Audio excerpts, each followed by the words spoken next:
Welcome to the Tech Egg. Don't get scrambled. Enjoy the video. You begin by confirming the exact iPad 2 model and what iOS it can accept, because Apple limits hardware support. Once done, back up your data to iCloud or to a computer using iTunes so you can restore if needed.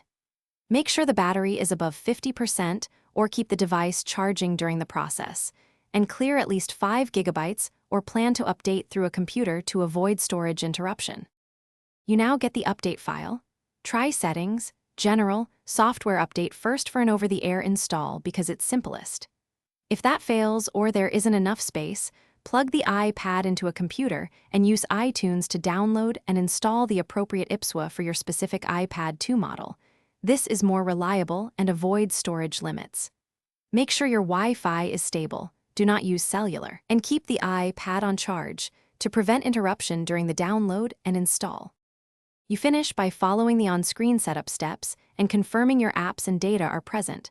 Restore the backup if anything is missing. If the update stalls or shows errors, force restart the iPad and try again, or use iTunes to perform the update in recovery mode. This often clears corrupted partial installs. Make sure the device is actually supported by the iOS you're installing and that you use the correct IPSWA file. That resolves most persistent failures. Thanks for watching. Consider subscribing if I helped unscramble your problems.